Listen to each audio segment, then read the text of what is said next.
All right, welcome everybody to episode 11 of SFF Addicts for our final panel of the year, where we're going to be discussing what we're excited to read in 2022. And I have an awesome lineup today. Some returning guests. We have Sara Carothers and Lilly Ellison from Fiction Fans. So how are you two doing, and welcome back? Hello. Thank you for having us. Oh, pleasure. And Lilly, how are you doing? I'm doing great, thanks. Although it does feel like it's midnight because the sun sets way too early now. I'm on the equator, so I have no conception of that anymore. It's like totally lost to me. There is no way to save daylight here. And next up, we have two FanFiAddict alums joining us. There's Connor M Kaplan. How are you, buddy? I'm doing good. How are you doing? I'm doing very well, thank you. And we also have Arun, also known as Bender, also known as Jack Claver, also known as whatever other alias you want to put on there. Connor Kaplan, perhaps. How are you, my friend? Hey, Adrian. Hello, everyone. Happy to be here. Yeah, glad to have you here as well.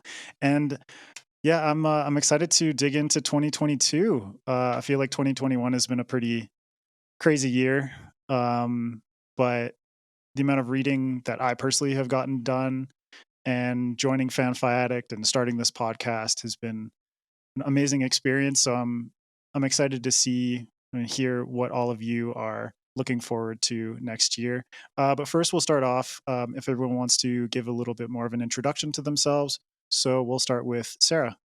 Okay. I am Sara. I'm one half of the Fiction Fans podcast. And I don't know what else to say beyond that. She has two pugs. I do have two pugs. And Lilly? I'm Lilly, and what she said. Except I don't have pugs. I have two cats. Important distinction. And also, Sara has finished the Wheel of Time. Yes. For the record. Yes. Those are the only differences between us. Yep. That's true. Cats, dogs. I finished the Wheel of Time. And Lilly, I don't even know if you've started. Have you even bothered with that series yet? I currently have no intention of ever reading it. I am going to make you watch the TV show, though. Oh, yeah, sure. That's going to be so much faster. Yeah, I think they're boiling it down to less than 14 seasons. So, still an investment, but... Yeah. And Connor, what about you? Can you give a little bit more of an introduction to yourself? I'm a quadruplet. I'm autistic. I wrote a book called The Sword in the Street, and I'm working on a completely unrelated book that has no current publication date. All right. And everyone go check out Sword in the Street. Can I mention that Sword in the Street was a SFF semi-finalist? Yeah. Oh, that's a good point. Thank you. Congratulations. Forgot about that one. Connor, you're not so great at promoting yourself. Nah. I don't know how to be in the spotlight. I'm still adjusting to that. It's all good, man. This episode is a step in the right direction. Getting yourself out there a little bit more. And Arun, what about you? If you can tell everyone a bit more about yourself. Nothing much. Arun, aka Bender, or that's how Twitter knows me. Usually try to skip away or forget real life just so I can squeeze some more time for fantasy. Other than that, like a really boring anonymous person in real life, you would forget me 10 minutes after you saw me. Not true. He's being way too hard on himself. Come on, man. You've got signed Brandon Sanderson books behind you. Oh, that's the Bender. I was talking about Arun. So now he has a split personality. One's forgettable and one has Brandon Sanderson's signed copies. Yeah.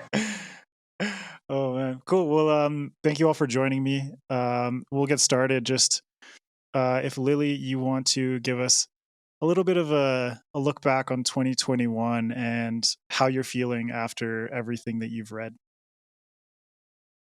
Well, we started Fiction Fans back in February, primarily because I wanted to read more.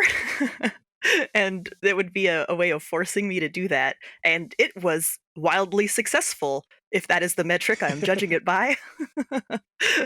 I haven't read this much since college. That's good though. And how's your battle against the elusive TBR pile been? This is the first time I've ever actually made a list. I guess I don't know if when people say TBR, if they actually are referring to an actual list, but I've never actually done that before. So it's kind of nice to cross things off when I'm done. It makes me feel very accomplished. So just having one is neat. Usually I just read Yeah, whatever I I mean, grab next, and it's chaos. I mean, I am a super neurotic person, hence why I record and edit a podcast. But I also have an Excel spreadsheet for my TBR file. So I guess that says something about me as a person. Connor, what about you? How has 2021 been for you in terms of everything that you've read? I've only read like 10 books this year because I read just like ponderously slowly. Because I read slowly. 'Cause I want to make sure that like I'm understanding everything that's going on. Like I want to be able to take something apart and figure out like why it's working. So it usually takes me like a month and a half to get through any given book. Weirdly, it's not related to length. I can like a novella will take me the same amount of time to get through usually as like some 700 page like brick. But I've only gotten through about 10 of them or so. And I want to be able to read more next year. But I also don't want to sacrifice like the degree to which I'm like interrogating what's going on with it, with whatever I'm reading. And do you feel like your approach is, now that you've got a book published and you're investing more time in writing, do you feel like your approach to reading has changed since you started writing? Um, a little bit. I did this before I started publishing, but something I've noticed is like I'm paying more attention to what books are doing really well and like what qualities that seem different, um accounting for various factors like luck and marketing and resources and things like that. Like it's like if something's doing well, I want to know why it's doing as well as it is and what about it could be contributing to that success, which is something that I did not necessarily have as much of an eye on beforehand. Yeah, I feel like my perspective since I started writing more seriously has changed in the exact same way, where it's, despite the fact that I'm reading a book for enjoyment, I do take the time to reread stuff or keep an eye out and just pay attention to like the technique or the technical aspects that are working, or you know why does this opening line hit me so hard, why did it work, or why does the prose and the description feel better than something else or what I'm writing. Yeah. Yeah. Yeah. Fuck comparison. But Sarah, what about you? How has 2021 been for you, and how's your TBR pile looking now at the end of the year? So I was reading more than Lilly did when we started the podcast, but my reading, thanks to the podcast, my reading has pretty much doubled. So that's been great. You're welcome. And getting, I mean, thank you, but also it's been bad for my free time. I have no free time anymore. I'm just reading all the time. And as for TBR, I'm more of a mood reader, so I don't so much keep it TBR, but getting on book Twitter, because I run our podcast social media, getting on book Twitter has been really bad because I'm now aware of all of the books that are coming out. Or, I mean, not all of the books, but more of the books that are coming out. And I'm like, oh, I want to add this to my TBR, and I want to add this to my TBR, and I want to add this to my TBR. And it's just, I mean, it's a disaster. It's madness. TBRs are pure madness. Arun, how is yours looking, and how is 2021 for you? It's been like a year of like ups and downs. I'm kind of the polar opposite of Connor when it comes to reading. For me, the whole point of reading is to get to the climax. So I would kind of like rush through the, I don't know, like 90% of the book within maybe like 6 hours. and I would spend the next 3 hours just on the climax. So yeah, for me, it's all about the plot. It's all about the action. I don't really care that much about the characters or the world building. I probably skip most of the stuff. But then I usually have a habit of like rereading most of the books. Once I finish, I know what's happening at the end. So I'm kind of like satisfied that I don't have like I've got my adrenaline fix. So then like a week or two later, I just go back and start browsing the segments which has like world building, which has character building, which has other stuff. I probably I don't know read about like 70% of the book in my first run.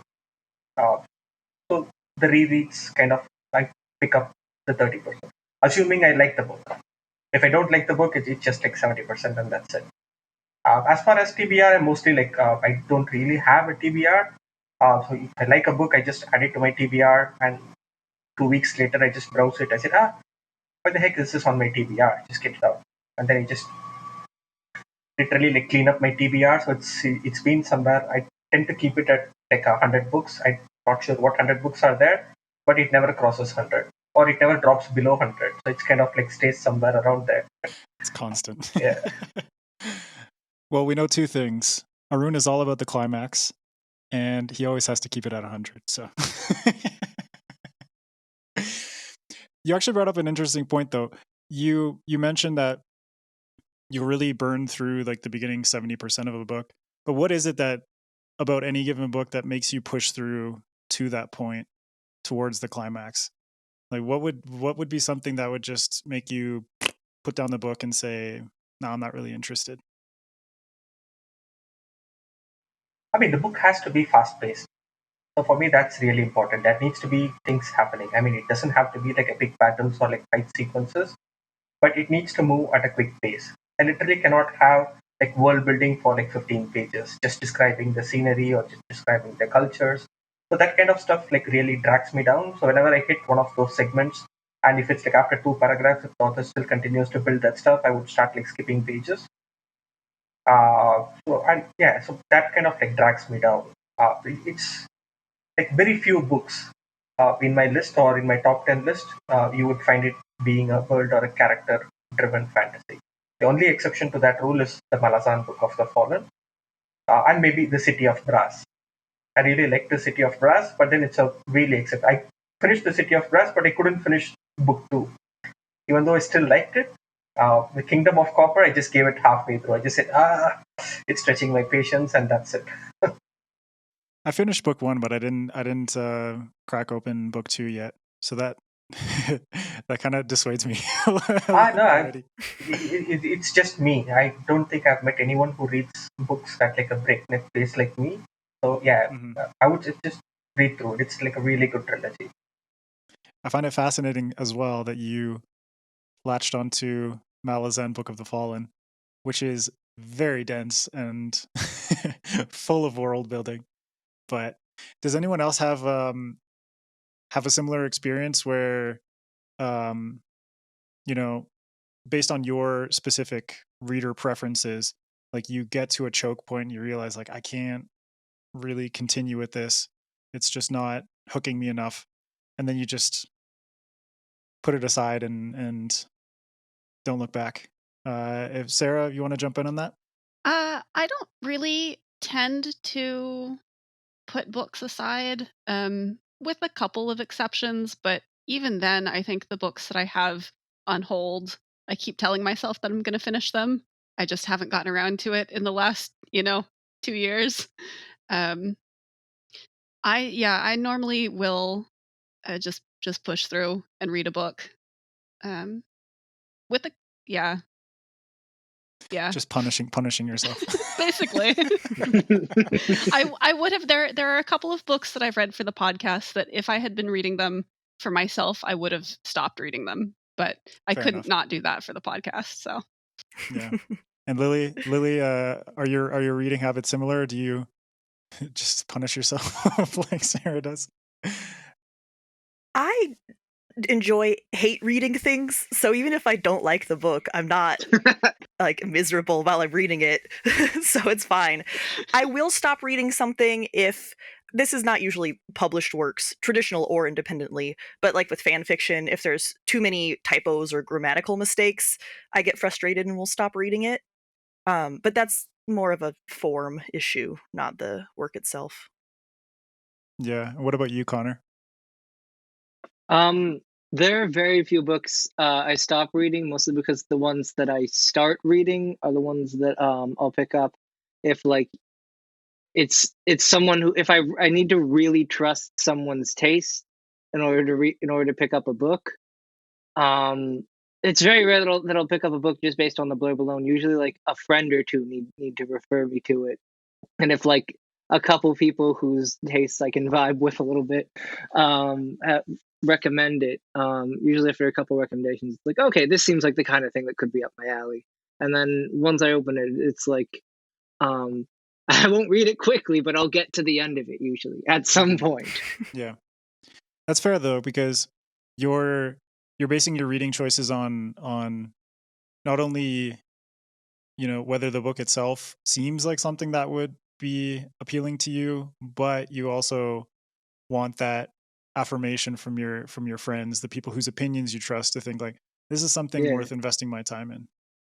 Yeah. Yeah, it's like, especially when reading, I want to be able to like talk about it with someone usually. Like like if someone else has read that book, it's a lot easier to just hit them up and be like, I can't believe you didn't tell me about this part that just hurt me. Broke my heart. Yeah, I feel like my TBR, it's not like Arun's where it's capped at 100. Mine's just a never expanding thing. It's always growing. But like Connor, I think I'm very conscious about what I choose and why, you know, so I'll not necessarily that I'll ask around a bunch of friends. Now that I'm part of FanFiAddict, I do read the reviews that people have written on that book, or just ask in the group, like, has anyone read this? It's just worth reading. But then I'll also look at the blurb and the synopsis, all that kind of stuff. I'll look at the reviews for a little bit. So for the most part, I'm like pretty conscious about it. And if I read book one in a series, then I'll usually just end up buying every book in that series. In which case, my wallet says "fuck you," but my heart says "thank you." And I have a lot of future reading that I can look forward to. And then in terms of stuff that I just don't finish, it's pretty rare, you know. Like you, Connor.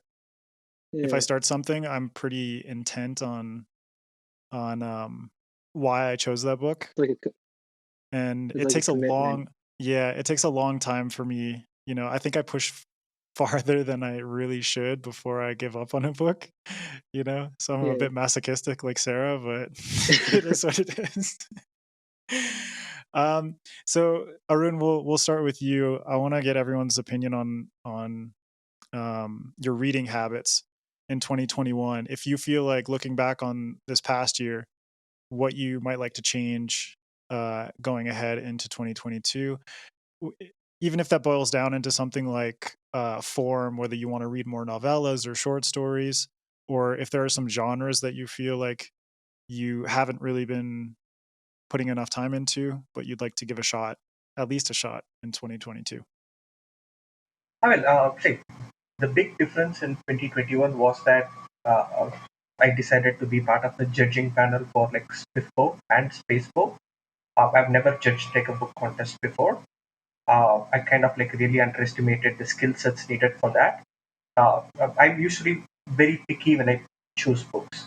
I read the blurb, I read all the reviews, even if there are spoilers, I don't really mind. I read all the spoilers, and I absolutely have to be certain I would like that book. So which means 99% or 99.9% of the books I start, I finish. It's extremely rare I like DNF a book. But then that absolutely cannot be done when it comes to like Spiffbo and Spacebo. I mean, you have like 45 books each. That's probably like 100 books on its own that you have to read and judge within a period of 3 months. So when I actually had to like DNF certain books, it just went against, I don't know, like my principles. I don't really like DNFing books, especially like when the whole purpose is to support indie authors. The fact that I don't read those books fully for variety of reasons, kind of made me feel like I was kind of like misfit for that to be a judge for those panels. So yeah, so this would probably be the last year I kind of like volunteered to be a judge for those. I've got to like pick and choose. I get back to my old school reading style of picking and choose what I want to read. Yeah, so that's the big takeaway for me for this year. Mm-hmm. You know, because I chose to do this podcast, I stepped out of being a judge for Spacebow. So for listeners who don't know, that's the self-published science fiction competition. And you can listen to episode 2 we did with Hugh Howey and Duncan Swan, who are the ones that are running that competition, for a bit more insight into that. But Arun, from your perspective, like, I have very little insight into what's going on. Sometimes I pop into the Twitter threads with everyone, and there's the occasional time where it's just blowing up and it's madness, and I'm just curious, like, what's the drama? But from your perspective, what are some of the skill sets from the position of a judge that you feel like don't really suit your reading style, or you haven't developed as a reader? Well, see, I'm a mood-based reader. So I started off with a variety of books. Now I'm like a space mentally where I kind of like try to read less of grimdark and more of like light-hearted fun, like comedic adventure, epic fantasies. The indie works kind of moves in the opposite direction. Grimdark is really popular with the readers at this moment. So a lot of authors gravitate towards writing like grimdark stuff. So when you walk into like a competition like SPIFCO or even like SPSFC, probably of, I don't know, like the 45 books I read, like 25 of them were grimdark.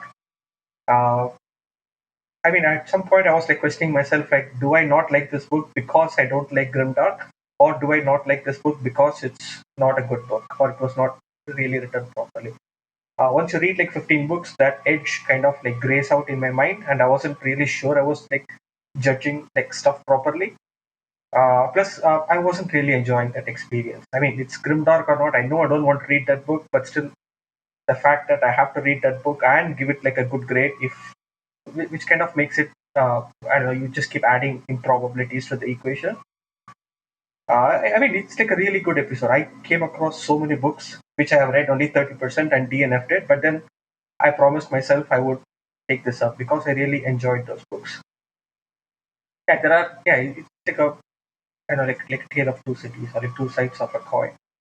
But yeah, I decided, for me personally, like 50-50 is not like an equation I was willing to live with. I have to get back to 95% I like, 1% I don't like. So that's the equation I want to And be. especially as a mood reader, it's like you're pushing against your instincts. Yeah.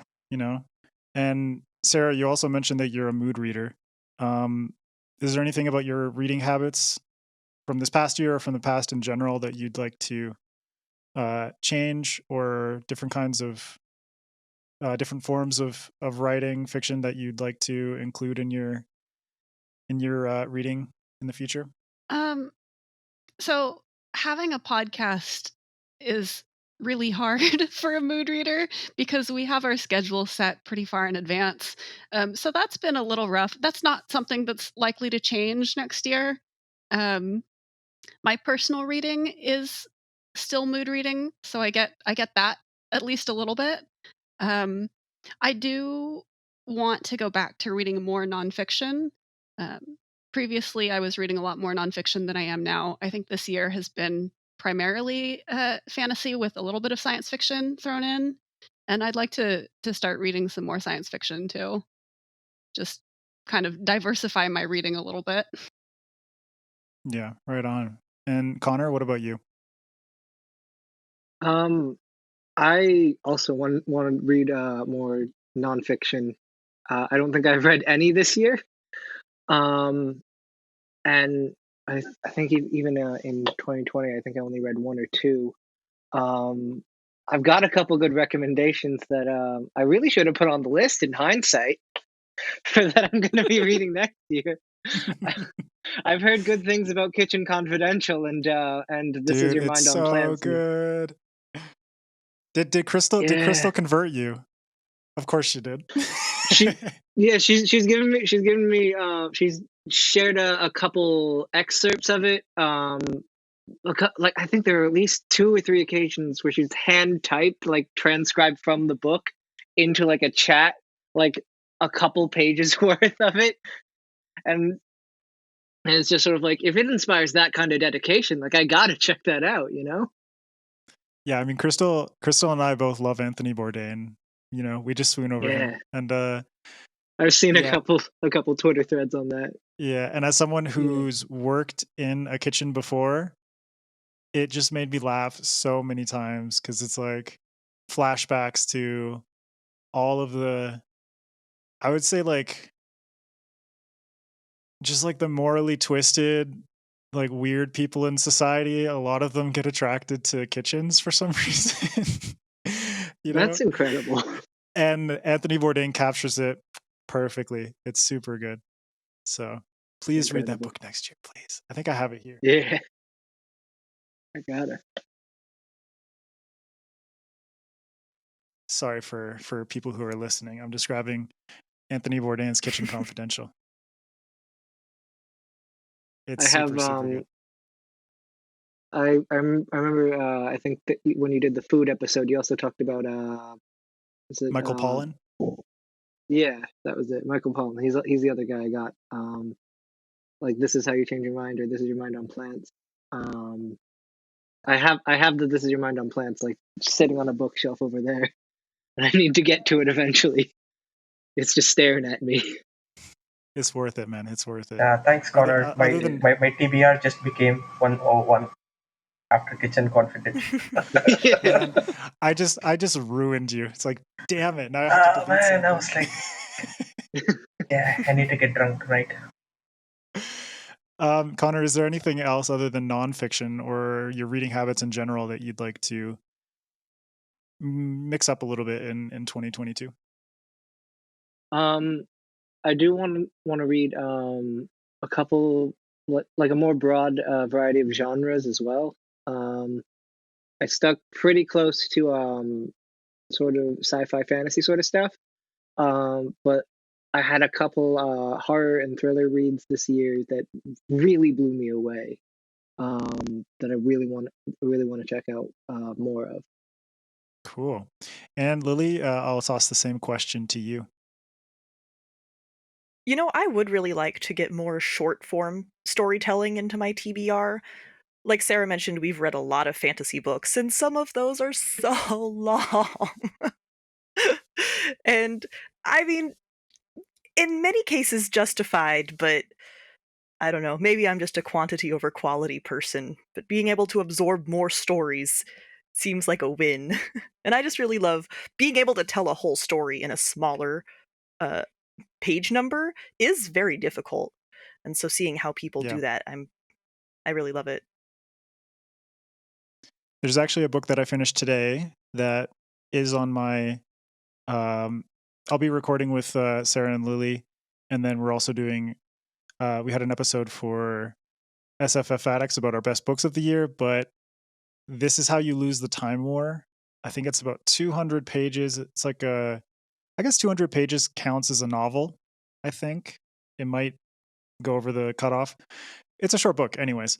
In 200 pages, that book just blew me away with the amount that it was able to accomplish in terms of character building and the descriptive style, the back and forth between, it's kind of like spy versus spy, but in a really awesome way, of these futuristic time traveling secret agents, basically. It's really cool. So I agree with you completely, Lily. It's like having the ability to diversify the length of books and have something that's like 150 pages or even a short story just to really hit you with a good punch and make you think, wow, I love that, what it was able to accomplish with the length that it set out for itself.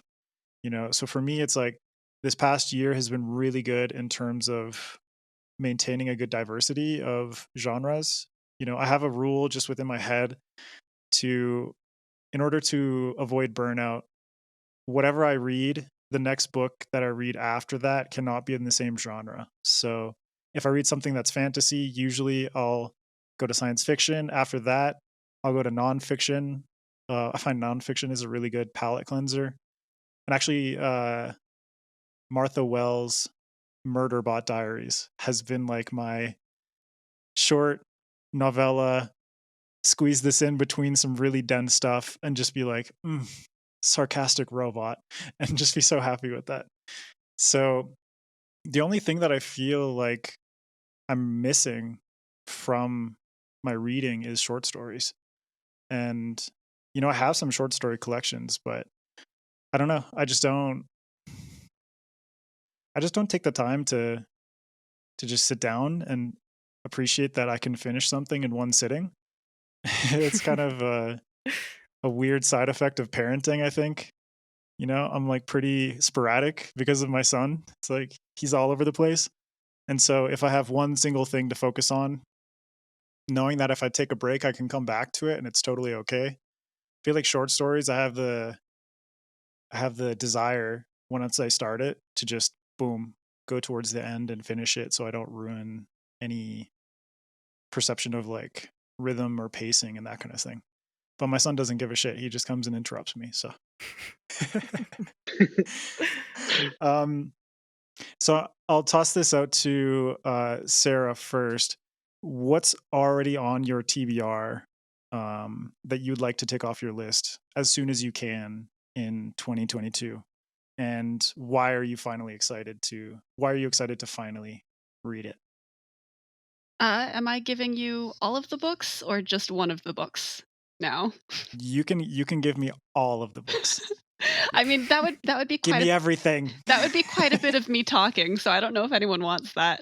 Best to break it up a little bit, but how about we do it with this? Everyone can toss out 2, and then if someone wants to jump in and give some commentary on that, and then we'll circle back and give another 2 or 3. So just to give everybody. I think she was making a joke that we have our podcast planned out for like 4 years. It's a long list. It's only the Discworld books that's planned out that long.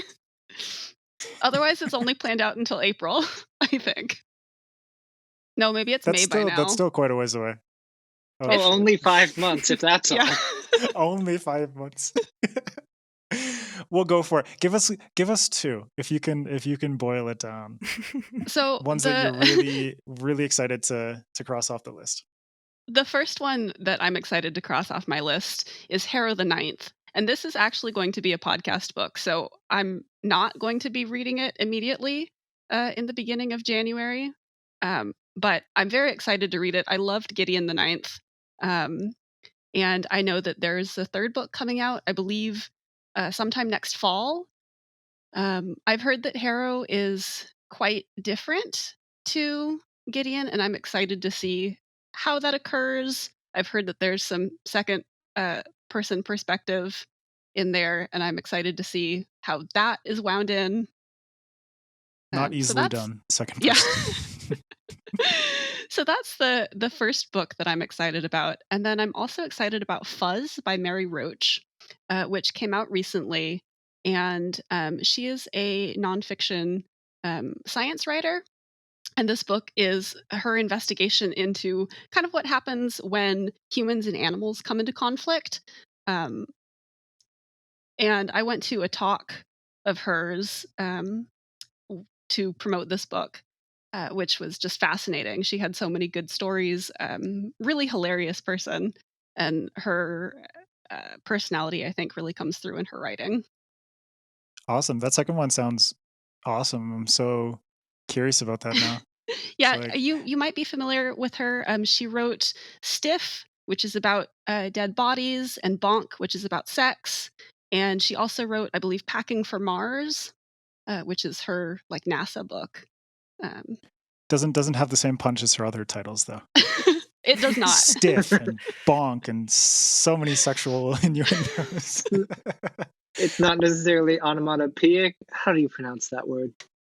When it's a sound effect. You nailed it. Onomatopoeia? That's onomatopoeia. Mm-hmm. Yeah. Yeah. Has anyone read either of those books or anything by those authors before? I mean, I've read Stiff. Well, I read I the don't know if that first. counts. Oh, I have read Gideon and Harrow. How are they? I read Gideon and Harrow as well. Yeah, I think both me and Connor have like Nona the Ninth in our most expected reads for Yeah, 2022. yeah. I mean, Gideon was just spectacular. I have never read any book which comes remotely close to Gideon. The whole world building about like Yeah. necromancers and kind of like a mystery and detective. It's like a murder mystery set in space with spaceships and necromancers. I mean, you literally cannot describe that book without bringing in about like 15 different genres into it. Uh, yeah, so Gideon was just spectacular. I was completely blown away by Gideon. Harrow was a kind of like a mixed emotion for me uh, because I could guess what's happening for the first 70% of the book from page 2. The moment I read page 2, I was pretty sure what's going to happen, and the book didn't disappoint, or maybe it did disappoint because I was right till the 70%. But the last 30% was just, she just took it to a different level. She just packed like an entire series into the last 30%, and that made me like kind of like get back to like, yeah, I want to see Alecto the Ninth. But then it seems it's not like a trilogy anymore. So she's planning like more books now. Alecto is like postponed to, I don't know, God knows when. We are getting like Nona the Ninth next year. So yeah, Sometime next year. I like the Gideon and Harrow are just really good books to read. Cool. Well, Arun, since we're on you, what are 2 books that you would like to cross off of your TBR next year, and why are you excited about them? These are books which haven't been released yet, right? No, these are ones that are already published, already on your TBR that you'd like to get to as soon as possible. Okay. The first one would be Quantum Garden. Uh, this is like it's a sci-fi book from Derek Kunsken. It talks about like advanced people with like neural AI built into humans and stuff like that. So I read book 1, like Quantum Evolution, which really impressed me a lot. It was kind of like sci-fi, which I haven't read similar before. So I have the arc for book 3 with me, which I plan to read in 2022. This is the Quantum War. So there is a book 2 called Quantum Garden, uh, which is something which I actually planned for December, but I don't think I'll get to it in December. I have like a couple of other new releases coming in. So that's one which I really plan to get in 2022. The other one would be Legacy of the Brightwash. So this is something which every single person in FanFiAddict has been like, like literally. Read it. Just fucking read it. Yeah. So It's so good. good. Yeah. You Dan have Fit- to read it. Dan Fitzgerald, this is for you, man. He saw that I put it on a poll on Twitter, and he's like, "I've marked you." I was like, oh my god. Dan is so good at chilling for books. He's he should get paid for that. He's so good at it. Well, he does get paid for it by Shadowspark. That's He's their There's social that. media manager. Yeah. Yeah, you know. Oh, I didn't know that happened already. I thought that was a thing that was happening like at some point in the future or something like No. next year. He's already like listed on their website and everything. And Oh, that's really cool. probably for Lilly and Sara, when you are in the chat of the FFA crew, there are 3 books which pop up like really frequently. One is like Red Rising by Pierce Brown. The other one is Shadow of the Gods by John Gwynne. Third is Legacy of Brightwash. So I don't really have plans to read like Red Rising or Shadow of the Gods anytime soon. So yeah, the Legacy of Brightwash, if I can get to it. I hear book 2 is coming out next year. So I might make it like a 2 for a month. Nice. Sarah, Lily, you've both read The Legacy of the Brightwash, right? We have. Yes. And we had Crystal on to talk about it, which was a very long and delightful conversation. She's a blast. Yeah. Well, what are your thoughts on that book? Quickly. I mean, it's fantastic. I love it. It was one of my favorite reads this year, I think. So absolutely, you should read it.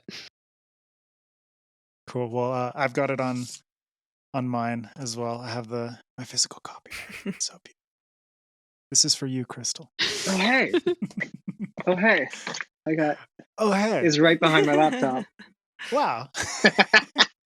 It's literally right behind my laptop. It's propping it up. Nice. Lily, what are your thoughts on Legacy of the Brightwash? Well, if you're looking for fast-paced books that don't have a lot of filler, you're gonna love this book. It is a long book, but every single page is completely gripping. It was great. Nice. And what are 2 books that you'd like to cross off your TBR? The first one is Inda, or I guess the first book in the Inda series by Sherwood Smith. Mostly because Sara has been championing that for a very long time, and I have finally caved. I love very good. a lot of Sherwood's other work. Yeah, I'm looking forward to it. I wasn't actually fighting it, but now I have time, so that'll be great. And the other one is more of an author than a specific work, but I figure it's about time I read something by Chuck Tingle. That's an amazing name. I've never heard of him. I bet you have. He shows up a lot with those absolutely ridiculous erotica. How could I not remember Chuck Tingle? It's like impossible to hear that name and not remember it. I thought everyone knew who Chuck Tingle was. Honestly, no, man. He writes like he has like hundreds of tongue-in-cheek kind of erotica books. I think. They're all something. Most of it has something to do with pounded in the butt. Tingle does sound like butt play. So. It's like that, but then it's just sort of like it. I think it started with like in 2013, dinosaur erotica was a thing. So this guy hopped on board, and then he just started getting like weirder with like the concept of this nebulous idea is pounding me in the butt is like will be like a title. He's got like hundreds of those. Amazing. And Lily, you want to get into this Tingle business? Oh yeah. I've known about it for a while, and how can I not? How are you not interested immediately just hearing about the concept? For me, it's like because it sounds like Christmas is coming up. It sounds like Christmas porn. Chuck Tingle. I'm sure he has that too. For sure. Some like elves doing he it. He calls them tinglers. Is that his fans? Tinglers? I think that's what he calls the books. I don't know. He might call his fans that too. Let's see. The first result when I search for him is not pounded by anything while I practice responsible social distancing by Chuck Tingle. So just absurd nonsense that I can't wait. Brilliant. Oh man, I hate you all. My TBR just became 102. No, Connor said he has hundreds of books. It just jumped up to like 300, man. You're done. I'm just like sampling one. The Tingleverse. Connor, what about you? What are 2 books that are on your TBR that you'd like to get to? I am cheating with the first one a little bit because it's a whole trilogy. I really need to read Fitz and the Fool by Robin Hobb. The first 2 are just some of my favorite books that have ever existed. They hurt me so deliciously. It's just they're so painful and I love them so much. It's just like I've been trying to ration them because I read the first one in like January of 2019, and it was just an example of like a series of books that just like hit me at the exact point when I could have needed them. They were just exactly what I needed, and like they had me reevaluating what you could do with point of view, and how character driven you could make anything, and like it blew me away on a level that I was entirely not expecting, and up to that point had never seen before. And then it was so good that I was like, I can't just read all of these at once. I need to make these last. So I waited until 2020 to read the second trilogy. And then I meant to read the third trilogy this year. But then a bunch of other stuff ended up getting in my way. And now I'm just like, man, I'm like a year late, so I have to read this one. I have to read it next year. And then the other one is also Inda, but for the exact same reasons. Right on. Sarah's been chilling for this book real hard, and so I'm like, I really got to get on that. Putting on the pressure. My plan is working. Yeah. I'm gonna get everyone to read this book. Is it a book or a series? Did I totally put my foot in my mouth? Well, with that? it is a series of 4 books, but the first Okay. book is called Inda. Perfect. Great. I was right the whole Yes. time. Adrian, you can cut that part. I'm not cutting shit. You got it right. Awesome. Well, I really want to get around to Robin Hobb at some point. That's one of those staple fantasy authors that I haven't just jumped into at this point. But I've heard nothing but good You things. So gotta. yeah, Connor, you've just added a bunch more books to my TBR for next week. Yeah. But, some of the ones that I really want to get to at first, this is one of my favorite authors, and I cannot wait to get into this book. But this is Shards of Earth by Adrian Tchaikovsky. Doesn't matter that he shares my name. His writing is amazing. Love Children of Time, and love all of his other books. Like he does a really good job of going between fantasy and science fiction, but doing it in such a way where every series that he writes feels unique. So he does have like a particular writing style where he's very descriptive about things. He takes his time with the plots, but when he does action, when he does character moments, all these things, the world building is always fantastic. So I'm super, super excited to get to this one. And I think the sequel's coming out next year as well in April. So I'll probably be popping that onto my TBR at some point once the date's confirmed. And this one is kind of a cheat as well, but fuck it, it's my podcast. So you make the rules. I love Rob Hayes' work, and his book Never Die, which is book 1 in the Mortal Techniques series, which I love. It's like, cool, you made a Wu-Tang reference right off the bat. I'm in. So I've got both of the books 2 and 3 in his Mortal Techniques series. So here's Pawn's Gambit, and the cover art is fantastic. Shout out to Felix Ortiz. His art is so, so beautiful. But the one for Spirits of Vengeance, book 3, is just fucking bonkers. This is amazing. Oh damn! So, I hadn't actually seen that before. Yeah, so it's really, really cool. And these are kind of like Wuxia martial arts inspired secondary world, with lots of Asian influences, really great action, interesting stories. Sometimes the characters are in Never Died, some of the characters were like a little bit underdeveloped, but the world just hooked me, so I'm really excited to get to those ones. And yeah, I just cannot get over this artwork for Spirits of Vengeance. Like it's too freaking good. He's anyone got who's some really listening, good covers. yeah, anyone who's listening just to audio, He did my cover. Yeah, exactly. Like Felix Ortiz, Yeah. man, he's coming on the podcast in January, Oh, and his man. art is just so good. He's a genius. Yeah, he's brilliant, and man. he's one of those. I love his covers. He's one of those one of those cover designers, cover artists who's working a lot with indie published and self-published authors right now. So I really respect him for kind of building up his portfolio alongside a lot of these authors before he gets scooped up by a big publisher who's like, yeah, we're going to contract you for everything now. This dude did like three like treatments for my cover, and then like we talked about it further, and then he threw all of them out and started again with something different. Like he's just insanely good at what he does. Yeah, and from everything that I've talked about with him, he's such a perfectionist. So, but he's also really streamlined with his tools, which is why I think he can just give you 3 treatments and then toss it out and give you something new. So it's really cool.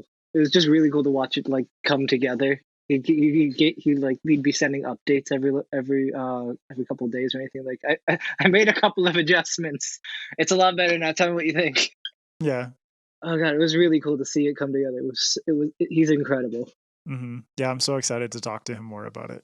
So Mortal Techniques is like a really cool series. I have read the first 2 books. I really enjoyed it. In fact, Rob sent me Spirits of Vengeance, an ARC. Now that you're saying it, I completely forgot I have it. So I probably have to like apologize to Rob and probably start reading it next week. Get a review out, man. It came out in September, you bastard. No, he sent to me. Yeah, he sent me an ARC in August. I must have forgotten to send that to my Kindle, and it kind of like got lost in the clutter of my like, Gmail. Yeah, like like 10 seconds before, I completely didn't even realize I had that pending. Oh my god! Now I have to like do that next week. I feel bad about that. Get on it. Be like, sorry, Rob. But those are like really, really good books. I mean, if you like movies like Crouching Tiger, Hidden Dragon, or like Hero, exactly. Yeah. Jet Li's Hero is another like book which is. Or if you watched Shang-Chi, what's the full name? Shang-Chi and the Legend of the Ten Rings. Yeah. That was the new Marvel movie. I think that's it. Yeah. Yeah. If you like that vibe, this series is very much not like technology wise, but it's very fast paced, lots of action, people fighting in forests. It's really cool. Sarah, we'll jump back to you if you want to give 2 more from your TBR that you want Sure. to check off. So I don't have great detailed reasons for wanting to read these. That's okay. The first is You Sexy Thing by Kat Rambo, and it's billed as Farscape meets the Great British Bake Off. So obviously I was interested. That sounds so good. Right? And then the other is Space Opera by Catherine Valente. I really want to read that too. My understanding is that it's basically Space Eurovision, which again, I'm immediately sold. Yeah, that Space Opera, I was looking into for the music in SFF episode, I was like researching a bunch of different implementations of music, and I came across that like afterwards, which I was so bummed out about. But yeah, it's like Eurovision on a galaxy level, and it sounds amazing. Sounds so cool. Yeah, like just the premise of it, I have to read it. I can't help myself. And You Sexy Thing, like immediately that song comes into my head. Like, I believe in miracles. And Kat Rambo can deliver them. Arun, what are 2 more from your list? The other book which I would read is called like X Heroes by Peter Clines. It kind of falls within the superhero fantasy like genre. So this is kind of like a mix between like superheroes versus zombies. So you have like a post-apocalyptic Earth when zombies have taken over, but again, this is the same Earth which has like superheroes in it. So rather than fighting evil, so these superheroes try to save humanity by fighting the zombies. It kind of has been like lurking around my TBR for quite some time. I'm a huge fan of like superhero fantasies. I personally find them way better than the Marvel or the DC stuff which comes out. But this one has been lurking around my TBR for, I don't know, like more than a year now. I just haven't gotten around to it. So that's one. The other one is like a sci-fi, like a memory called Empire by Arkady Martin. Damn it, Arun, you're stealing all mine, man. That was on mine too. So I've had so many good reviews and so many good opinions about this book. My brother has finished it and he's been chasing after me to read the whole Tchaikovsky series. So yeah, if I could finish those 2 early next year, I would be a happy vendor. I got the hardcover of that one, and I'm blown away by the cover art of so many books these days. Like, this is unbelievable. Once again, for viewers can see, but listeners, like, go check out A Memory Called Empire, because that throne looks so badass and just puts Game of Thrones Iron Throne to shame. Lily, what about you? What are 2 more from your list? Well, I'll go with my zombie one since that's the topic that we just did. So I recently read the first book, A Ritual of Bone by Lee C. Conley, and so I cannot wait to read the second one. I am immediately drawn in by the way he does zombies, just the rules he has set up in his world, and then also the characters, and I have so many questions. I need to know. So hopefully he has answers for me. I'm looking forward to it. Cool. And you mentioned one. That was the only one you mentioned, right? Is there one more? Oh, I'm also looking forward to Marauders, Daughters, and Dragons by K.R.R. Lockhaven. Not a zombie book, but I'll forgive him for that. It has pirates, so it's good enough. It's a great title too. Like, really nice rhyme. Mhm. Yeah. Awesome. And Connor? I have this is actually one that's coming out in 2022. But it's The Devil Takes You Home by Gabino Iglesias. Full disclosure, I barely know what it's about. I just saw his name and I was like, okay, now I gotta get this. I found it yesterday. And I just briefly scanned that. From what I gather, I'm pretty sure it's basically like Breaking Bad, only it's a man whose daughter has cancer. And he's got to help a cartel smuggle drugs in order to get enough money to pay for her treatment. That sounds really I just cool. Yeah, it's I added it because earlier this year I read two of his books, Zero Saints and Coyote Songs, which are both like horror novels. They're both really short too, and they're written in Spanglish. They're on a sentence, just in terms of sentence construction. It's some of the most brilliant writing I've ever read. Just from a sentence, it's just like, God, how did you even think of that? It's great. He'll just find a way to turn like what could be just a normal sentence, like describing anything, into like the coolest, most visceral use of language I've ever seen.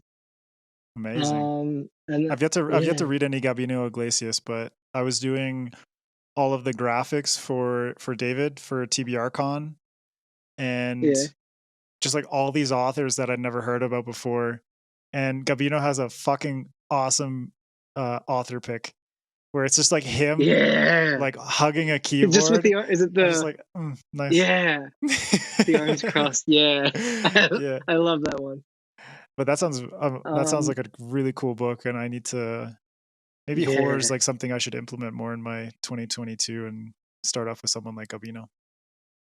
yeah, he's got some really good stuff. Nice. And what's your other book? The other, it's The World Gives Way, which is also because Sarah recommended it to me. It's so good. Again, that was one of my favorite books that I've read this year. Unexpectedly so. When you're Mm-hmm.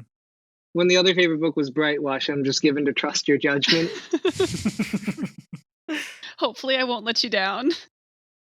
Nice. I trust you. Well, my next two are both sequels. They're both like book 2 and longer series, but Evan Winter, I loved The Rage of Dragons, and so The Fires of Vengeance. I cannot wait to get onto this one. And just like once again, amazing cover art. People just killing it in the cover art game these days. Yeah, that The Rage of Dragons was an amazing study in sort of like the maturation of an angry child coming to grips with the chaos and bullshit of the world, all the while Yeah, just like to the most insane degrees of masochism, teaching himself how to fight.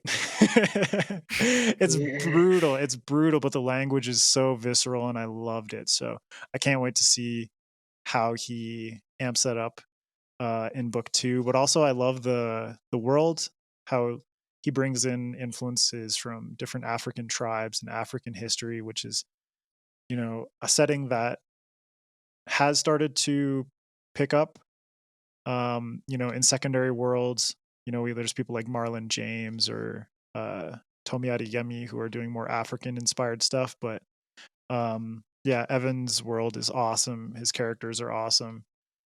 Even though, I wasn't like the angriest kid growing up, I still related a lot to, I think Tao is his name. So Yeah. I can't wait to get to that one. And second one is Shortfall by Robert Jackson Bennett. Again, just fucking awesome covers. Like this one just stands out so much because of the color palette. Like you never see blues and yellows in that kind of sharp contrast. But I loved book one. I read it while I was in Spain last August and just like read it on beaches. It's not a beach book at all. Like really not, just a bunch of like half naked Spanish people on the beach and me like reading this this gritty Italian inspired fantasy book.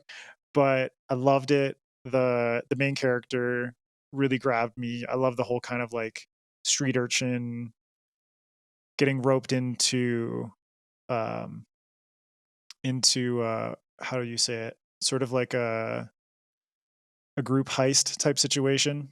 So everyone has their specialties and everyone uses them together to pull off this heist. But what really grabbed me was the magic system was phenomenal. And it was kind of like coding in a way meets everyday items that are imbued with magic. And I just love that. And then there's also this like crazy sort of like Greek god inspired mystical history that is heavily teased at the end of the book. And I have no doubt that it's going to be amped up in book 2. So I'm really excited about that. And this last one is just it's not really like I know I'm going to get it off my TBR immediately, but it's just a hope because I love Brandon Sanderson and I've never read The Way of Kings. But this book is so fucking thick that I have no idea when I'm going to get to it. It's like, I was showing it to Arun and Connor earlier. It's like, this thing is 1,200 pages plus. So. It's like a Wheel of Time book. Yeah, it's unbelievable. So Fitting. I know this book is going to be good. I know it's going to be right up my alley, but I just need to invest the time and see the hardcover of that is even bigger. Oh my God. So this one is kind of like you feel like the paperback only has half of the contents of a hardcover, but yeah. But I feel like this one's gonna like break my hands because I have to like hold it like this. I don't know. It just really stretches your grip. Yeah, I'm gonna get like carpal tunnel just reading this piece. But yeah, so I still have like my I still have like Foundry side in my TBR. I'm a huge fan of like really Robert Jackson Bennett. His earlier series like Divine Cities was probably, or it still is, one of my all-time favorite series in fantasy. I just absolutely loved it. I haven't gotten into Foundry side yet, but yeah, that's something if I could finish in 2022, I would be happy. Great author. Yeah, great author. Get to it, man. It's really good. And then I think book 3, that one's coming out in June or something like that. Like summer of next year, I'm pretty sure. Locklands is dropping. Arun, since we're on you, let's get into our most anticipated reads of 2022. This is stuff that's releasing in 2022. So what are your top 5 and why? So I have like a top 1 plus 4. The top 1 is kind of like far favorite than the other 4. So the most anticipated book is probably Dread God. It's part of the Cradle series by like Will White.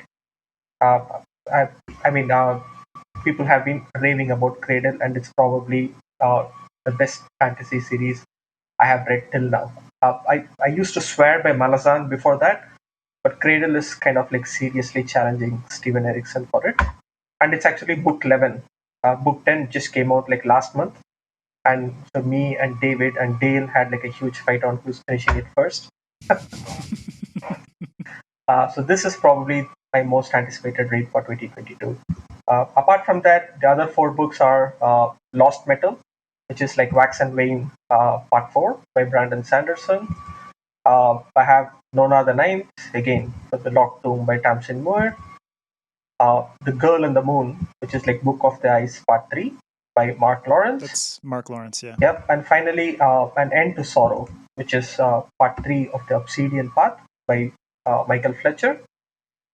I mean, when you talk about like indie authors, Michael Fletcher is probably, I don't know, the first person who comes to mind who writes like absolutely fucked up books.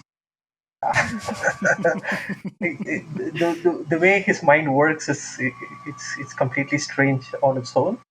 So book 1 was completely out of the picture, and I couldn't believe I was reading like pages and pages of like necrophilia without like feeling squeamish. I was like, I was like so engrossed in it by the time I finished the book, and I was like, oh, what the fuck did I just read? Amazing author, like brilliant author. As far so, you have like 3 traditionally published books and 2 indie books as part of my top 5 for next year. Right on. Lily, what about you? What have you got on your top 5 of 2022? Well, I goofed up. Marauders, Daughters, and Dragons comes out in August. I was just too excited to talk about it. So that's one of them, if you couldn't tell. The other one I'm most excited for is The Monsters We Defy by L. Penelope. I read the first book in her series, I'm not sure what the series name is, but Song of Blood and Stone, this year, and I loved it. And this next book is a supernatural heist set in the 1920s, which is all of the things I love in one book. It's basically like El Penelope was writing this book just for Lily. I think she looked at my Twitter bio and was like, all right, how can I make this woman so happy? Awesome. What else do you have? I also have The Temps by Andrew DeYoung, which is a book about, temps, interns, trying to survive an apocalypse scenario. And if there are 2 other things I love, it's an underdog story and the end of the world. So Nice. Anything else? There's also Saint Death's Daughter by C.S.E. Cooney. Spooky adjacent YA. Some necromancy, but I don't think it's considered horror. But it does look really fun. And then Monster by Jessica Lewis is about someone who was supposed to be sacrificed getting revenge, which just sounds like a great time. Cool. The supernatural heist in 1920s. That just sounds fucking awesome. I'm super into that. Oh no, it's become 103 now. This podcast is killing me. No, man, you forgot about Clark Tingle, man. Chuck Tingle. Chuck Tingle. Connor, what about you? What is your top 5? I've got Through Dreams So Dark by Angela Board. That's oh god, how do you even describe it? It's like a portal epic fantasy with an urban fantasy espionage spy thriller sort of baked in. So the action doesn't necessarily like leave the real Earth, like our world. When they go through the portal, sometimes you end up like, dipping back in. In the interest of full disclosure, I have beta read the first 30,000 words of it, and it is basically the best first 30,000 words of anything I've ever read, just full stop. I've never been more excited for a book based on like an opening like that, like basically ever. It's one of the coolest things I've ever read. It's just brilliant. Following that act is Legacy of Brick and Bone. It's which I loved Brightwash. It was one of my favorite reads of the year. I also have done some beta reading on that one as well. For one You're particular biased, Connor. arc. You're biased. Yeah, I might be a little bit biased there, just a little bit. It's really good. I know some of the stuff that's gonna happen in that one, and just based off that, and just how absolutely brilliant Brightwash was, I'm just really excited for that. We already talked about Nona the Ninth. Gideon and Harrow the Ninth were utterly brilliant for me. I absolutely adore the Eminem reference at the end of Harrow. That was everything about those books is just. I really just love those kitchen sink books that just throw everything in, and I'm really excited for more of that. The one after that is Daughter of Wolves by Kay Vioso, who I just finished her Bitch Queen series earlier this year, and have been holding her up as the greatest character writer currently alive. And Daughter of Wolves is set in the same world as the Bitch Queen series, and where the Bitch Queen series is more focused on court intrigue and is like really character driven, character focused with like a big story. This is more of a fun action romp, like a sword and sorcery kind of thing. Which, if you've read the Bitch Queen series, that's exactly what you need. It's like a really great palate cleanser after a book is just painful as the trilogy she wrapped up. And then number 5 is Miss Percy's Travel Guide to Welsh Moors and Feral Dragons by Quenby Olson. This is another book. I wrote a review hyping the first Miss Percy book up. It's another favorite read from this year. And this is another one I've done 2 chapters of beta reading on. So biased, and man. I can confirm this one is also great. I really like everything that Quen writes. It's absolutely incredible. It's another one of those authors that can just make every line absolutely gorgeous and so inventive that you're just like, how did you even think of that? Like, you're the only person who could think to describe something in this way. And it's just sort of like, in terms of laughs per sentence, it's just top tier shit. Nice. Well, I'm really excited to get into the Bitch Queen series because that's one that's been on my list. And Quen, I haven't read the first book, but she'll be on the podcast in the future talking about dragons. Great. We're doing a dragons panel. Fuck yeah. I love that. Sarah, what about you? What are your books for the top 5? So I actually, before I move on to that, I have one more on the TBR that I wanted to mention, which is Goodbye to the Sun by Jonathan Navarre. Nice. I've read such good reviews of that on Twitter and I think even on FanFiAddict. I think that there's a review for it there, but space opera based on Antigone, like I'm in, I want it. So that's on my TBR. And then in terms of 2022 releases, The Phoenix Feather Book 3 by Sherwood Smith. I read the first 2 books and adored them. They're Chinese, like cultivation fantasy inspired. She wrote them as a pandemic project, so it's basically just her going to town and writing things that she wanted to read without any particular plan, and they're a delight. And then The League of Gentlewoman Witches by India Holton is the sequel to The Wisteria Society of Lady Scoundrels, which I really enjoyed, which featured women using magic to pilot their houses as like battleships and pirate all over England, which was really fun. Kind of had some steamy romance to it.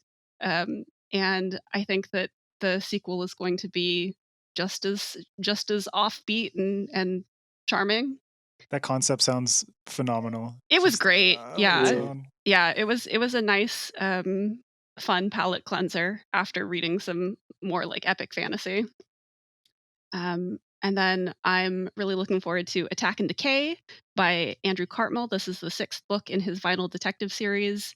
It's a fun murder mystery with a lot of like music references because he's heavily inspired by music. And then finally, for quick reference, Attack and Decay is also a really good album by a British duo called Simian Mobile Disco. I mean, I'm absolutely that's probably positive that's where the title came from. Yeah. And then last but not least is A Trim Reckoning by our very own Connor Caplan. Nope. Which he's shared some snippets. I'm gonna hide. He's shared some snippets and it just sounds incredible. Like I loved Sword in the Street, but I think this is going to be way better. It's gonna blow Sword in the Street out of the water. So Nice. Yeah. Pimp it, Connor. Just pimp it, buddy. yeah.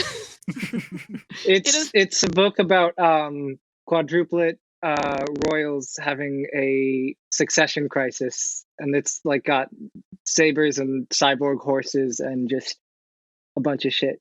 I mean, you're the one who's supposed to be talking about it. Why am I doing your job? I mean, you're the author. I think you could describe it better than I can. I don't know. But it, from what little I've seen of it, I think it's going to be incredible and going to be one of my top reads next year. So it's on my list as my most anticipated. And everyone, go check out Sword in the Street. You know, take a break from the podcast and go check it out. Buy Connor's books. So Connor needs to eat. He needs double paned windows. Yeah, that's why I got the jacket on. Exactly. I have no insulation in this house. I'm slowly freezing. Damn you, winter. So for my, if you don't buy my book, I'll have to burn my TBR for warmth. That's so sad. That's like a really morbid picture. Just go buy Sword in the book, people. Sword in the Street, shit. You really gotta guilt them into it. That's how you know it's a good book. Yeah, exactly.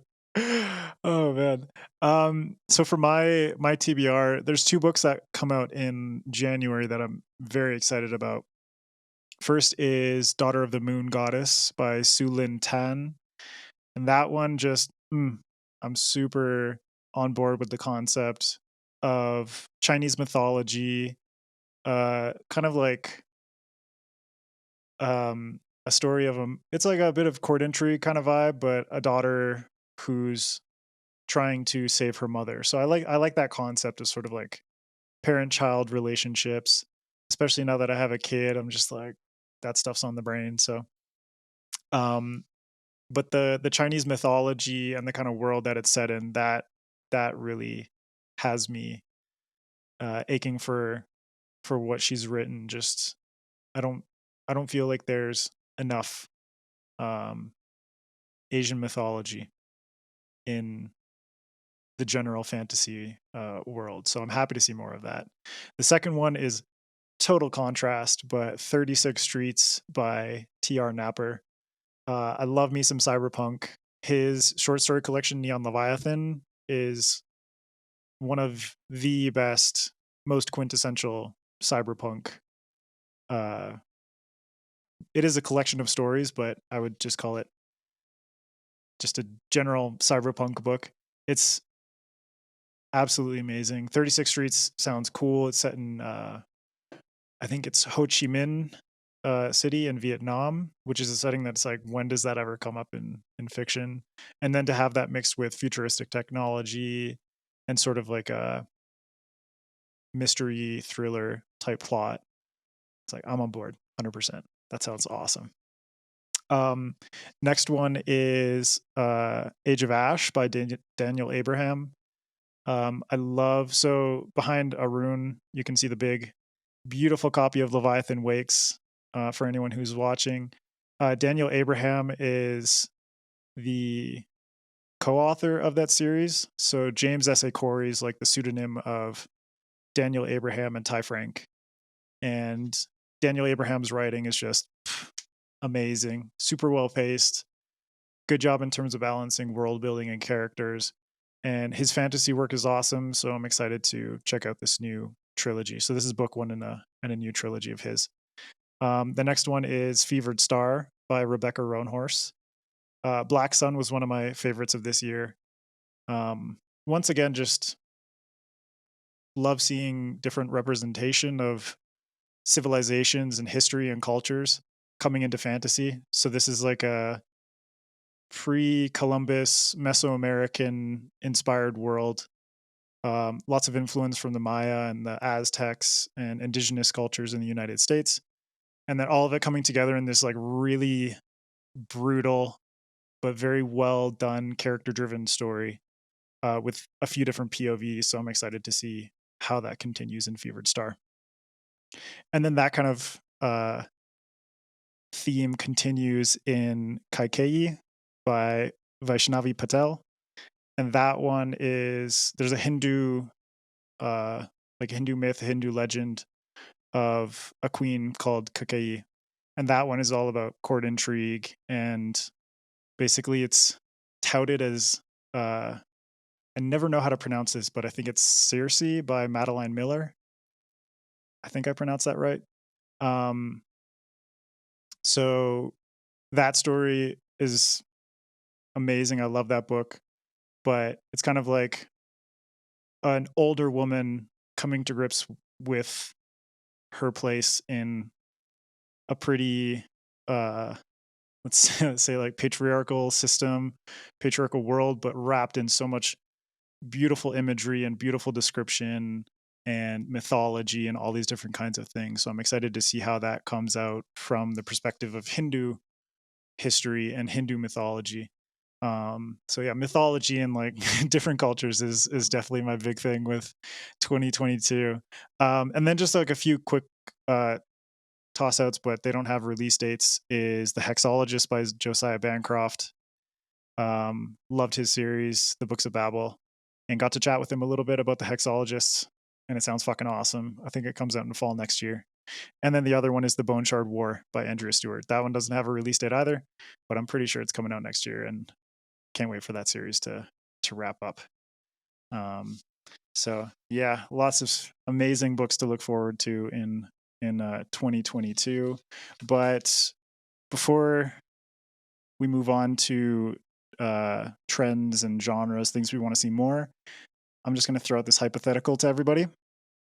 If there's one author, excuse me, who hasn't released anything in a while, we're looking at you, George R. R. Martin, but has a book that's on the horizon but doesn't have a firm release date. Who is that author, and why do you want to read something new from them in 2022? So we'll start with Lily. Don't do that to me. I don't make her TBR. I just went off of Sarah's list and was like, oh yeah, those sound like the ones I'm most excited for. I don't know anything. I'm so out of the loop. Well, who's an author that you haven't read anything from for a while, who you'd like to read in the next year? Tolkien. Don't even. Get out of here. If you don't have an answer, it's okay. We'll toss it to somebody else. I really don't. All right. Who wants to jump in here? Does anyone have something in mind? Yeah, I don't have an answer for that. I think everyone I can think of is either like has released a book recently or is dead. Yeah, same. Arun, anyone? Doors of Stone. Yeah, get some Patrick Rothfuss. But it's not going to come anytime soon. But then, so what I'm actually looking forward is like Dirk Ashton, his next book. He's supposed to have like some kind of like a Leviathan rider or something. I mean, I was a big fan of this, like the Paternus trilogy. So you should check it out. You said you are interested in mythology-based books, right? So that's probably the best mythology-based book ever. And Dirk is such a sweet guy. Yeah. Honestly, he's like one of those bright stars in the I mean, SFF Twitterverse. If you have like all of the world's mythology condensed into one book, so that's the Paternus trilogy. I'm a huge fan of that. So if his book could come in 2022, if he could release his next book in 2022, that's something I would like queue up to buy for. Arun would be a very happy man. Well, for me, it's I'm a bit biased because it's a friend of mine, and I don't want to put any pressure on him, but I like to give him shit. So Nicholas Eames' Outlaw Empire, which is book 3 in his series The Band. I'm so excited for that book, but I have no idea when it's coming. And I love you, Nick, but take your time with it. But I would like to see it in 2022. So take your time with it, but get it out next year. Just fucking fuck him. No, I'm just kidding. No, I'm sorry, buddy. I'm sorry, but I am very excited to read book 3 because I love Kings of the Wild and Bloody Rose, and I just need like a good laugh, you know. Yeah. I want some fun, humorous fantasy in my life, and Nick, you can provide that next year, please. No. Cool. Well, this one is. I'll toss this to Lily. You know, this is a little bit more manageable. Let's see. What are some things that you've seen in science fiction and fantasy in the whole sphere that you would like to see more of next year, whether it's trends or genres or representation or whatever comes to your mind? I would like to see more non-traditional relationships. I think we get a lot of, boy and girl meet and fall in love and get married and have 10 children. Um, I do really love romance storylines, so I'm not saying get rid of the romance, but you can make it more interesting than that, you know? So I'd really like to see just something Yeah, else. Yeah, it could be anything else. just some, you know, just like some variety in relationships because there's so many varieties hmm of people and sexual preferences and all this kind of stuff. And it doesn't have to be so fucking cookie cutter all the time, you know. Yeah, just Exactly. get some anal like Chuck did. More Chuck Tingle. It's like a hard left turn. I want to see more sexual and relationship diversity. Anal. Cool. Connor, what about you? What are some things that you're seeing in science fiction and fantasy that you would like to see more of and expand in the future? Um, I am looking for. There's probably already a lot of this, but I'm looking for to get my romance reads in next year. I only just sort of like earlier this year was onboarded onto the idea that that that romance is good. I guess I hadn't read any examples of a good romance until this year, and now I just want as many recommendations for good shit as I can get. And then as if the rest of this episode hasn't been enough of an indication, I'm looking for a lot more sort of like kitchen sink kind of like books that just throw everything in that you can think of. Make it fucking weird, you know? Yeah. Right on. And Sarah, what about you? Um, so I think that, well, I have two things. The first is, I think, more of an indication of how out of touch I was prior to starting the podcast with what was really going on in the genre. But I am here for this increase in diversity that I've seen this past year. So I want lots more of that. I have more diverse voices and authors and um, protagonists and all of the diversity. And then I also would love to see more just ride or die friendships that have no kind of romantic component whatsoever. Yeah, 100%. Arun, what about you? I have two things I'd like to see too. One is I want to read more of dark humor, sarcasm, uh, kind of like quirky laughs out there, like a book full of quirky laughs. The other one is what I call like back to basics. I just want to have, I would say, read a book which has like good old fashioned, like heroes who are good, villains who are bad. There's no gray areas. You know who's good, you know who's bad, and you pretty much know the good guy is going to beat the shit out of the bad guys at the end of the story. That's it. I don't really need like moral dilemmas, like emotional angst. Fuck moral Yeah. grayness. I just want like some goodness happening into my life. Yeah, Just that's some positivity. yeah, that's my plan for the next year. Right on. You hear that, SFF writers? Bring more sunshine to the world next year. I think for me personally, it comes down to, well, Lily and Sarah, you already brought it up, you know, more diversity in terms of like sexual relationships, but Sarah also friendships, I think, is something that I want to see more of. It's like, just like platonic is fine. It's good, you know? And people, you know, reading books like The Lies of Locke Lamora, it's like friendships can be done really well. and I get just as hooked and just as invested as I do in a romantic relationship. So there's plenty of room for tension there. But something I want to see more of for sure in 2022, especially after reading This Is How We Lose the Time War, is just more stylistic diversity in terms of how people actually present their narratives. Just more variety in terms of storytelling techniques. Using epistolary information, letters, or news articles and things like that to give a bit of sense of like world building, but also a bit of distance from the characters to give a broader scope. Different techniques, Sarah, you mentioned second person earlier. It's like I want to see more second person because I believe it can be well done, and it doesn't have to just be like N.K. Jemisin and whoever tries to attempt it.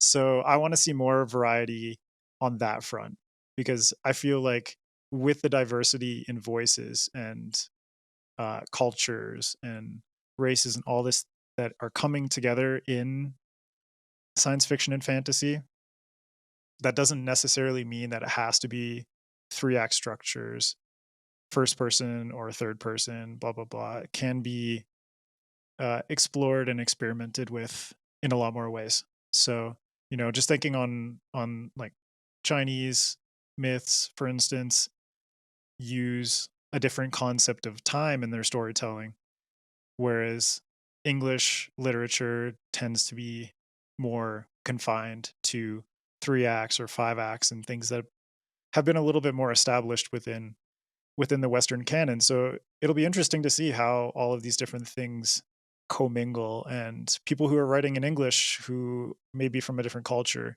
also using different techniques and storytelling methods to convey the stories that they want to tell. So that's my hope. Yeah. And we'll just finish off with what everyone is reading or watching or playing, if they're playing any good video games right now. Just some things that we can put out into the world right now at the end of 2021, while people are on their Christmas breaks or any other holidays that they're taking, whichever religion they come from, whichever background, that they can just enjoy alone or with family and friends. So Arun, we'll start with you. So I just started watching Hawkeye in Disney Plus. I mean, I started off Marvel. Now I feel incomplete if I even miss bit part stories and like side quests kind of stories. So I finished one episode. I still have the second episode to watch, hopefully later tonight. As to reading, I'm currently reading Kaiju Preservation Society from John Scalzi. I'm so jealous. So I pretty much finished it. I think there's still a couple of reruns I need to do just to figure out those parts which I skipped earlier. So I hope I would finish that. That was actually my reads for 2022 as of last week before I got the arc for it. So yeah, that's it from me. Cool. And Lily, what about you? A movie I just rewatched because it's Christmas season, finally, is Rare Exports, which is a Finnish film about Santa Claus, kind of. It's pretty dark. I wouldn't call it a horror, but definitely don't go into it thinking it's a Hallmark Christmas movie. But it's very good, and I highly recommend it. I need to write this down. Rare Exports, is it? Yes, I think it's on Hulu. Okay. So nice, huh? Go watch it. It's fantastic. Check that out. And then Gloomhaven is finally released in full. The video game version, not the board game version. I don't got time to set up that kind of board game. But the video game does all that stuff for me, so it's great. Nice. I've been playing that a lot. Right on. And Connor, what about you? I am between books at the moment, but I'm planning to get started soon on 2 books. One is Thomas Howard Riley's We Break Immortals. I've heard a lot of really good stuff about it so far. It's 300,000 words, so it's I'll be reading it for a while at the pace I tend to go. Um, At and 300,000 the words, that book is breaking mortals who attempt to read it. yeah, I just the other one I read 2 chapters of this and I'm looking to get back to it is Alistair Kardec's The Old Love and the New. It's like this near future dystopia. And my god, that man has an ear for dialogue. It's so fucking good. Holy shit. What is that one called again? The Old Love and the New. The Old Love and the New. Awesome. And Sarah, what are you reading, watching? Reading is a lot of podcast books. I've got 4 books to finish by the end of next week or by next Saturday. Watching, I've been watching The Wheel of Time and absolutely loving it. Episode 4 just came out and it's probably my favorite episode so far, although I say that about basically all of the episodes as they come out, so make of that what you will.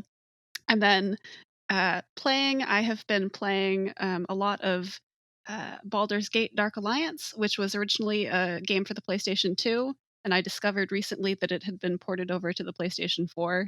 And so I am playing it and feeling very nostalgic because Lilly and I used to play this together. Dark Alliance. We sunk a lot of hours Dark into that Alliance. game. we would stay up all night playing that game. I used to play Dark Alliance on GameCube and I loved it so. Yeah, it's so good. Amazing. Well, I'm also watching The Wheel of Time. I had some issues with the pacing in the first episode, but it's picking up and I'm really enjoying. And I think most of the changes that they made are reasonable. But Sarah and I will be talking more about The Wheel of Time in January. So Yeah. I'm also watching Cowboy Bebop, which I'm 2 episodes in and I'm really loving from a style standpoint. I think the casting is spot on and the action is awesome. But just gonna see how it goes. I'm at this point where it's like I'm a diehard fan of the anime, so I'm trying not to pass judgment until I finish the whole season. But so far, so good. You know, really stylistically just spot on. And the music is amazing because I think they got the original composer from the anime to do the music for the Netflix show. And then reading, yeah, kind of just like hit a bit of a limbo, but I have Jeff Vandermeer's Hummingbird Salamander on my list. And I'm a huge Vandermeer fan. So that'll be with The Shadow of the Gods how I wrap up 2021. So I'm very excited about that. And I'm very happy that all of you joined me today for this podcast. Great conversation and lots of laughs, as I knew there would be, especially with the dynamic duo of Sarah and Lily here. But if you could all let listeners, viewers know where they can find you on social media. In the case of Arun and Connor on FanFiAddict as well. So we'll start with you, Lily. Where can everyone find you?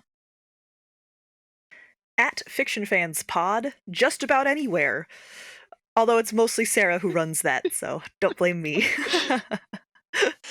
Awesome. And Sarah, you're also at Fiction Fans Pod. Yes. So you can find us at Fiction Fans Pod. You can also email us at fictionfanspod@gmail.com. And you can find that on Spotify and Apple Podcasts and all that jazz. Wherever you get your podcasts. Right on. And Connor, where can people find you? And where can they buy Sword in the Street? They can usually find me on Twitter at the M Kaplan. That's the best place to find me usually. I'm not like in most other places. Sword in the Street is on Amazon. And the hardcover is available through a couple other bookstores. I'm not paying attention to those ones though. And you can also find Connor's work on fanfiaddict.com. Yeah. So you can just search up Connor in the reviewers page. And Arun, what about you? You will not find me anywhere, but you can find Bender in most of the social media. He exists in Twitter, Facebook, Instagram, Reddit. Doesn't matter which social media, most popular social medias. If you just Google Bender and look for bad posts, you would pretty much find them on top of the list. And you could also check out his stuff on FanFiAddict.com. Yeah. Oh, David's going to kill me if I don't plug the site. It's fine, man. He doesn't listen. No, I'm just, I don't know. Maybe he does. He's like, I have no idea what Adrian's doing on this podcast, but it's okay. Only one way to find out. Well, thank you all for joining me. Give him the secret code at the end of the episode. Shit. I'm screwed now. Okay. But thank you all for being here and indulging in the future with me. And I look forward to having you on the podcast again. And yeah, thank you so much. Thank you for having us. Thank you.